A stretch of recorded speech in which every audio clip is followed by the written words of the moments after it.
Basket, bâton de marche, distribution de gobelets pour s'hydrater. Bienvenue à la 2e édition de la marche gourmande inter-établissements médico-sociaux de Luçon.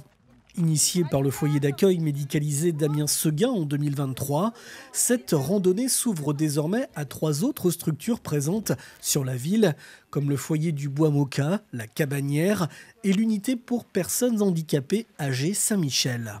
Un partenariat sous un beau soleil où plus d'une centaine de résidents et leurs accompagnants se sont retrouvés le 28 mai sur le site des Guifettes pour parcourir 4,3 km autour du plan d'eau en sous-groupe en fonction de leur rythme de marche. Alors l'objectif, c'est vraiment de se réunir tous ensemble pour favoriser la sociabilisation entre les résidents et de se réunir pour un moment convivial, faire la marche et allier l'alimentation qui est un renforçateur pour nos résidents. Donc la marche gourmande a été réfléchie entre plusieurs professionnels et unités. On s'est réunis entre plusieurs réunions avec les autres établissements. Donc il y a différents groupes de marche avec différents départs en fonction de leur rythme. Donc l'idée est vraiment de ne pas les mettre en difficulté et durant toute la marche il y a plusieurs stands, donc l'apéritif, l'entrée, le plat et le dessert. L'objectif est de se réunir vraiment tous au dessert avec des jeux ludiques et pour partager le dessert tous ensemble. Cette initiative permet à la fois aux résidents de sortir de leur quotidien et de leur zone de confort tout en développant les liens sociaux.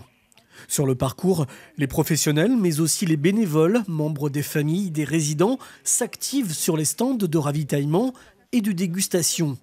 Une journée très appréciée par les marcheurs, comme Marc. Je marchais, j'ai mangé, et puis on voit là-bas. C'est bien la randonnée? Oui. Tu aimes bien ça? Oui, j'aime ça. La marche s'est achevée par le dessert aux abords de l'ancienne base nautique où différents jeux ont été proposés. En 2023, des Olympiades inter-établissements avaient été organisées. Cette année, ce rendez-vous a permis aux résidents de se retrouver ensemble, une fois encore, et peu importe son handicap, autour du sport.